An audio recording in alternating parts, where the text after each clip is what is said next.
So what is the purposes of surgical asepsis? Okay, the purpose of surgical asepsis is to prevent the entry of pathogens or microorganisms into the body. So when do we do this surgical asepsis? Okay, so we do this surgical asepsis in operation theater, okay, in operation room, in labor room, in the major diagnostic room where we used to do so many sterile procedure, okay, in various bedside procedures like IV cannulation, urinary catheterization, when we do suctioning, okay, and when we do any kind of dressing, we follow this surgical sterile technique, all right, surgical asepsis. Okay, so coming to the sterilization. So when we hear about this sterilization, we have talked in the first class also, infection control. So this is the way in where we cleaned all the surgical instruments, all the things that all the articles that we use during the operation theaters when we do any kind of procedures, any bedside procedure or any diagnostic procedure. So there we use some kind of some kind of instrument, okay, we have to do sterilization in order to prevent, in order to kill all the microorganisms which are present in that articles or in that things, okay. So sterilization is an important way of cleaning all the microbes present in any surfaces of an object. So there are two types of sterilization: physical method of sterilization and the chemical methods of sterilization, all right. So let's go to the physical sterilization. So when we talk about physical sterilization, there are many types like the dry heat sterilization, the moist heat sterilization, boiling and radiation sterilization.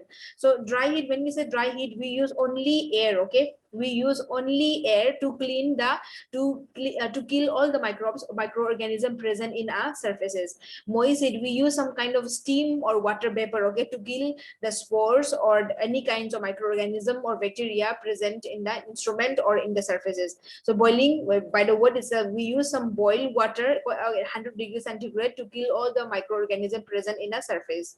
And radiation, so we use some ultraviolet radiation, okay, or gamma radiation to kill all the microorganism. So again, under chemical sterilization, we use some kind of chemical, okay, we will be exposing the chemical, we will be exposing the instrument or the articles which we use during the procedure, okay. We are going to use some kind of chemical: ethylene oxide, chlorine bleach, glutaraldehyde and formaldehyde and hydrogen peroxide, okay. So these are some of the two types of sterilization: physical sterilization and chemical sterilization, okay. In physical, we use dry heat, moist heat, boiling and radiation.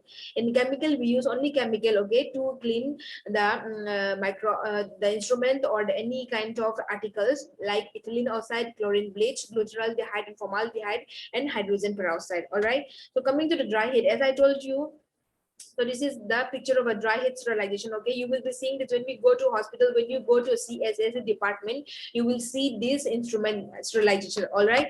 So that typically requires higher temperature, as we are using only dry air, okay. Dry heat, we require higher temperature than moist heat, all right. It is also less penetrating and require longer exposure, okay. Suppose if this moist heat they require 2 hours, then this dry heat they require more hour, like 4 or 5 hours, all right. So application of dry heat is cheap and easy, okay. It is affordable, it is cheap and it is easy to use. So typically one bakes materials in an ovens at so at least if we have to keep under 171 degrees centigrade, that it has to be kept for 1 hour, okay. If it is we kept in 160 degree, then at least we need to keep for 2 hours, okay. If the instrument has to be kept for 16 hours, then we can keep the temperature at 121 degrees centigrade. So this is a dry heat sterilization where we require higher temperature than the moist heat, okay. And then it is longer, it requires longer exposure, but it is cheap and affordable, okay. So coming to the another type, that is moist heat, okay. Moist heat, this is the most common one that we use in entire every hospital, okay. Autoclave, the moist heat is also known as the autoclave. So this is the autoclaving machine, okay, the portable one. So this is a widely used method for heat sterilization, all right. So it is heated at 121 degrees centigrade or 134 degrees centigrade to achieve sterility. A holding time of at least 15 minutes at 120 degree or 3 minutes at 134 degrees is required, all right. So for the dry, we need like at least 1 hour and 2 hours at 171 degrees centigrade, okay. At 171 degrees centigrade, we require at least 1 hour, okay, to do the procedure, to do this dry heat sterilization. But in case of the moist heat, we require, if we have to keep at 134 degrees centigrade or 121 degrees centigrade, at least we require less time, okay. The holding time of at least 15 minutes has to be there, okay. This is just a holding time, okay. This is just a holding time of 15 minutes is required. Okay, so now coming to the Next slide. So what are the precautions that we can do before doing this sterilization? That is moist it, okay? So all the article must be clean and dry, okay? All the article must be free from any blood stain or blood clot. It should be clean and it should be dry, okay? The wrapper and the container must allow penetration to the steam to the article, okay? So it must allow, in order to allow the penetration, because the steam has to go inside each article, is the surface of the article. So the wrapper and the container must be must be a breathable cloth, okay? The drum should not be full or nor the content arranged to be compactly, okay? When you put a drum, okay, inside the drum you are going to put all your instrument or all your articles, but it should not be full very compactly, okay, to allow proper penetration. Cans and jar must be open and turned, okay, to the side so that it can penetrate the content. All right. So coming to the difference between dry heat and moist heat. So we talk about dry heat. In dry heat, we use only dry air. In moist heat, we use some kind of water vapor, okay? So the first, let's see the difference between it. Involves dry heat involves only dry air, okay? We require higher temperature for longer time. But in case of the moist heat, it involves lower temperature but high pressure of steam. All right.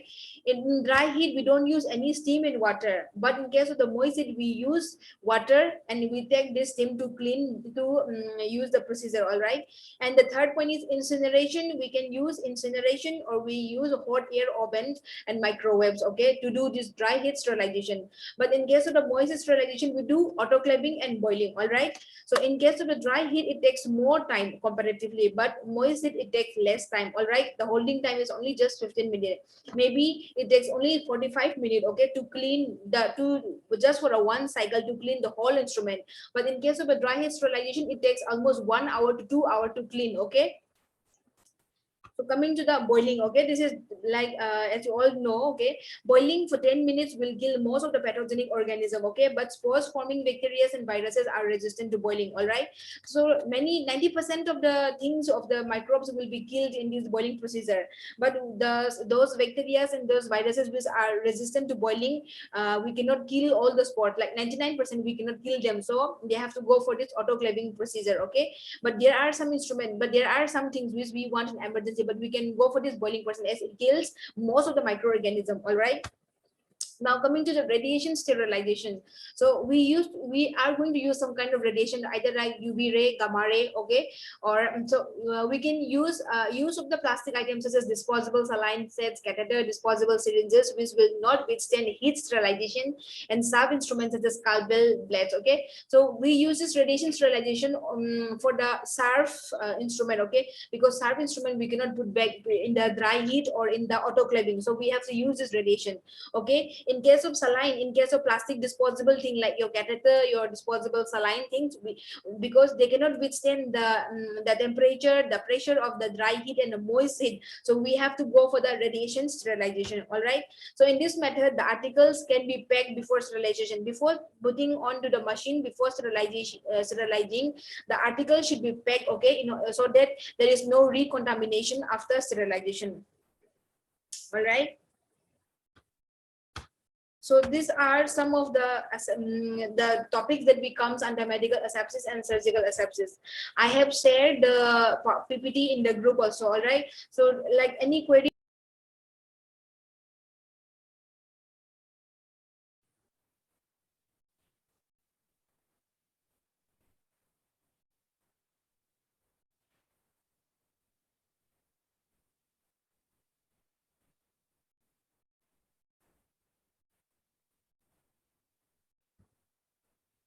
Nobody have told me I have taken whole classes in the mute. Oh. By the way, I have done the classes. No, ma'am. Need to understand. You are audible. You are audible, ma'am, but you are too fast. Okay, I have shared my PPT in the group. So do you have any queries?